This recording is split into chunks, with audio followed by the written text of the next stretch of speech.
अस्सलामुअलैकुम class. Today we have to discuss about vector और cross product. कल हमने डिस्कस किया था स्केलर और डॉट प्रोडक्ट के बारे में। आज हम डिस्कस करेंगे वेक्टर और क्रॉस प्रोडक्ट के बारे में। तो देखिए क्लास, डेफिनेशन क्या है। The product of two vector results into a vector quantity. कि हमारे पास अगर टू वेक्टर्स क्वांटिटी हो, उनको हम क्रॉस वेक्टर और क्रॉस प्रोडक्ट ले उनका, तो वो क्या देते हैं हमारे पास आंसर, वेक्टर क्वांटिटी में ही आंसर दे, वो हमारा क्या कहलाता है, वेक्टर और क्रॉस प्रोडक्ट। तो देखिए क्लास, मैथमेटिकली इसे हम कैसे डिनोट करते हैं कि हमारे पास अगर दो वेक्टर्स हो, vector A and vector B, उनको हम मैथमेटिकली डिनोट करेंगे तो कैसे होगा, A cross B is equal to A B sine of theta and unit vector. तो देखिए क्लास, ए हमारे पास क्या है, magnitude of vector A, B हमारे पास क्या है, magnitude of vector B, and sine theta is the angle between A and B. और जो हमारे पास एन यूनिट वेक्टर है वो क्या है, हमारे पास जिस प्लेन में हमारे पास वेक्टर ए और वेक्टर बी होंगे उसके ऊपर जो परपेंडिकुलर होगा एन यूनिट वेक्टर, उसको डिनोट करते हैं। तो फर्स्ट कर लेते हैं, हमारे पास क्या है क्लास, दो वेक्टर्स हैं, वेक्टर ए, फर्स्ट कर लेते हैं हमारे पास क्या है, दो वेक्टर्स हैं vector A and vector B के। क्या लेते हैं हम, अगर हम ए क्रॉस बी ले, मीन टू से किसी भी प्लेन में हमारे पास क्या है, टू वेक्टर्स है vector A and vector B, उनको हम अगर क्रॉस प्रोडक्ट लें ए क्रॉस बी, तो देखिए क्लास ए क्रॉस बी हम किसी भी प्लेन में ले रहे हैं। देखिए क्लास, ये जो हमारा परपेंडिकुलर होगा इस प्लेन के ऊपर, वो क्या शो करेगा, ए क्रॉस बी को शो करेगा, जो कि क्या है, एन यूनिट वेक्टर है। तो देखिए क्लास, अगर हमारे पास ए क्रॉस बी के बजाय बी क्रॉस ए हो, मीन टू से यही प्लेन हो हमारे पास, तो क्या है, B cross A, B is in the direction of A, तो हमारे यहाँ पे डायरेक्शन क्या हो जाएगी, रिवर्स हो जाएगी। तो क्या है क्लास, राइट हैंड रूल के जरिए हम क्या कर सकते हैं, जो हमारे पास वेक्टर है क्रॉस प्रोडक्ट, उसकी हम डायरेक्शन को फाइंड आउट कर सकते हैं। तो देखिए क्लास, क्या है, वही है, हमारे पास प्लेन में हमारे पास टू वेक्टर्स हों और इस प्लेन के ऊपर क्या है, हमारे पास ये परपेंडिकुलर हो, तो देखिए क्लास, राइट हैंड रूल के जरिए हम क्या कर सकते हैं, इसकी डायरेक्शन फाइंड आउट कर सकते हैं। तो कर्ल्स क्या है, कर्ल्स को हम ऐसे फिंगर को ऐसे कर्ल्स करें तो हमारा जो थंब है वो क्या शो करेगा, हमारे पास जो दो वेक्टर्स हैं किसी भी प्लेन में उसकी डायरेक्शन को शो करेगा। तो देखिए क्लास, अगर अब हम वेक्टर और क्रॉस प्रोडक्ट की कैरेक्टरिस्टिक्स के बारे में पढ़ते हैं। तो देखिए क्लास, हमारे पास क्या है, first property, vector product is non commutative. कि हमारे पास जो वेक्टर और क्रॉस प्रोडक्ट है टू वेक्टर्स का, वो क्या है, नॉन कम्यूटेटिव है। Mean to say A cross B is not equal to B cross A, मतलब कि ए क्रॉस बी का रिजल्ट हमारे पास बी क्रॉस ए के रिजल्ट के बराबर नहीं आता। लेकिन हमारे पास क्या है, A cross B is equal to negative of B cross A, कि क्या है, ए क्रॉस बी की डायरेक्शन बी क्रॉस ए के क्या है, अपोजिट है।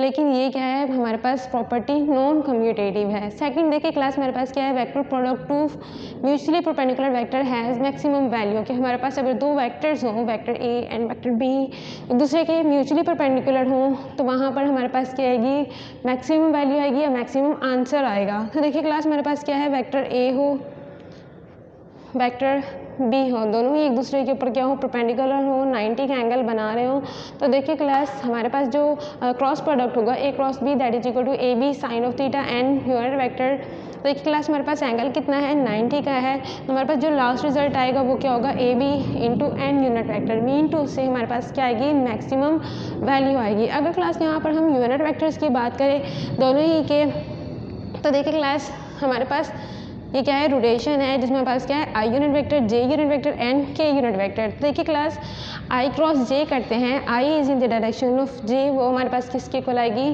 के यूनिट वेक्टर के इक्वल आएगी। सेकंड देखिए, J cross I, mean to say J is in the direction of K, हमारे पास किसके इक्वल होगी, आई यूनिट वेक्टर के इक्वल। थर्ड देखिए, हमारे पास क्या है, के यूनिट वेक्टर इंटू आई यूनिट वेक्टर, के इंटू आई, वो हमारे पास किस यूनिट वेक्टर के इक्वल होगी, जे यूनिट वेक्टर के इक्वल। अब क्लास, हम यहाँ पे अपना जो रिजल्ट है, जो ऑर्डर है, उसको हम चेंज कर लेते हैं। आई क्रॉस जे की बजाय हम क्या कर ले, जे क्रॉस आई, वो हमारे पास किसके इक्वल होगा, नेगेटिव ऑफ के। मीन टू से डायरेक्शन क्या हो जाएगी, हमारी रिवर्स हो जाएगी। के क्रॉस जे करते हैं, मीन टू से यहाँ पर हम के क्रॉस जे करें, वो हमारे पास किसकी इक्वल आएगी, minus of I unit vector के इक्वल। और आई क्रॉस जब हम के करेंगे, आई क्रॉस जे वो हमारे पास किसकी इक्वल आएगी, minus of J unit vector की इक्वल आएगी। नेक्स्ट देखिए, हमारे पास क्लास क्या प्रॉपर्टी है, third, vector product of two parallel and anti parallel vector is a null vector, कि हमारे पास अगर दो वेक्टर्स हों, एक दूसरे के पैरेलल हों या एंटी पैरेलल हों, तो वो रिजल्ट क्या देते हैं, नल वेक्टर। कि क्या है हमारे पास, फर्स्ट देखिए class theta is equal to 0 mean to say vector A और वेक्टर बी दोनों ही क्या एक दूसरे के पैरेलल हैं और थीटा कितना है 0, तो हमारे पास जो रिज़ल्ट आएगा वो क्या होगा, 0 होगा, क्योंकि हमारे पास जो साइन ऑफ थीटा है 0 पे 0 डिग्री पे कितनी वैल्यू देता है, नल वैल्यू देता है। इनटू से जो हमारा आंसर आएगा वो क्या होगा, नल वेक्टर होगा। इसी तरह हमारे पास जब एंगल दोनों वेक्टर के दरमियान 180 हो, mean to say vector A and vector B दोनों ही के दरमियान एंगल कितना हो, 180 हो, तब साइन ऑफ 180 क्या वैल्यू देता है, 0, मीन टू से हमारे पास यहाँ पे क्या आएगा, नल वेक्टर आएगा। फोर्थ प्रॉपर्टी देखिए क्लास हमारे पास क्या है, cross product in terms of rectangular components, कि अगर हम रेक्टेंगुलर कंपोनेंट्स की बात करें तो हम वहाँ पर दो वेक्टर्स को किस तरह मल्टीप्लाई कर सकते हैं। तो देखिए क्लास हमारे पास यहाँ पे वेक्टर ए है जिसके क्या हैं 3 रेक्टेंगुलर कंपोनेंट्स हैं, वेक्टर बी है उसके हमारे पास 3 रेक्टेंगुलर कंपोनेंट्स हैं। तो देखिए क्लास डिटर्मिनेंट के ज़रिए हम क्या कर सकते हैं, उनको मल्टीप्लाई कर सकते हैं। तो देखिए क्लास हमारे पास 3 यूनिट वेक्टर्स हैं आई, जे एंड के। फर्स्ट ऑफ ऑल हम आई के कंपोनेंट देखिए, यहाँ से हमारे पास आई के कंपोनेंट क्या है ए एक्स और यहाँ से हमारे पास आई का कंपोनेंट क्या है बी एक्स। तो देखिए class A X and B X. Second देखिए हमारे पास जे यूनिट वेक्टर है, यहाँ से हमारे पास क्या है यूनिट वेक्टर के कंपोनेंट ए वाई एंड यहाँ से B Y, A Y and B Y. Third देखिए हमारे पास के यूनिट वेक्टर है, उसके कंपोनेंट देखें ए जी एंड यहाँ से देखिए क्लास बी जी। तो देखिए ए जी एंड बी जी। तो देखिए क्लास यहाँ से अगर हम आई यूनिट वेक्टर की डिटरमिनेंट वैल्यू निकालें तो क्या आएगा हमारे पास, first row and first column को हम इग्नोर करते हैं तो हमारे पास क्या है A Y, A Z, B Y and B Z, negative J hat into हमारे पास यहाँ पे क्या होगा second row, second column and first row. तो देखिए class A X, A Z, B X and B Z plus K unit vector. जब हम के की बात करते हैं तो हमारे पास क्या होगा थर्ड कॉलम और फर्स्ट रो को हम इग्नोर करेंगे तब हमारे पास क्या आएगा A X into A Y, B X into B Y. तो देखिए क्लास इस तरह हम क्या कर सकते हैं, रेक्टेंगुलर कंपोनेंट्स की फॉर्म में हम अपने क्या कर सकते हैं, किसी भी वेक्टर के किसी भी दो वेक्टर्स को मल्टीप्लाई कर सकते हैं।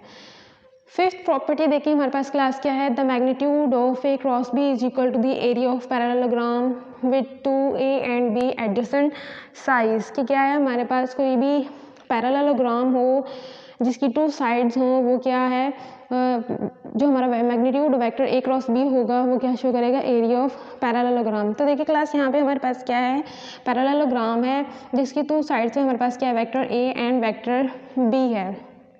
तो देखिए क्लास अगर हम यहाँ पर हमें पता है एरिया ऑफ पैरेललोग्राम हमारे पास किसके इक्वल होता है, बेस इंटू हाइट के इक्वल होता है। अब देखिए क्लास यहाँ पे हमारी बेस किसके इक्वल है, ए के इक्वल है, और जो हमारी हाइट है ये हमारी जो हाइट है किसके इक्वल है, बी साइन ऑफ थीटा के इक्वल है। तो देखिए क्लास वो किसके इक्वल आएगा, जो हमारा एरिया ऑफ पैरेललोग्राम होगा A B sine of theta, ये हमारे पास क्या है एरिया ऑफ पैरेललोग्राम। अब देखिए क्लास स्टेटमेंट में इन्होंने हमारे पास क्या हमें क्या कहा है, magnitude of A cross B is equal to the area of parallelogram. अब हमें फॉर्मूले के मुताबिक पता है A cross B is equal to A B sine of theta. हमें पता है ए यहाँ पे हमारे पास पैरेललोग्राम में क्या है बेस,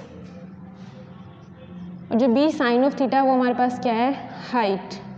तो देखिए क्लास यहाँ से हमारे पास क्या है A B sine of theta और साथ में हम एन यूनिट वेक्टर यूज़ करते हैं, एन यूनिट वेक्टर। तो देखिए क्लास अगर जब हम इसकी मैग्नीट्यूड लेंगे ए क्रॉस बी की मैग्नीट्यूड, तो देखिए क्लास यहाँ से मैग्नीट्यूड फाइंड आउट करेंगे तो क्या होगा A B sine of theta, और हमें पता है एन यूनिट वेक्टर का जो मैग्नीट्यूड है वो किसके इक्वल है 1 के इक्वल। तो हमारे पास क्या आएगा A B sine of theta, यही हमारे पास क्या है magnitude of A cross B is equal to the area of parallelogram. कि क्या है जो हमारा ए क्रॉस बी का मैग्नीट्यूड है वो किसके इक्वल है, A B sine of theta, और वही हमारा क्या है area of the parallelogram. That's it, thank you.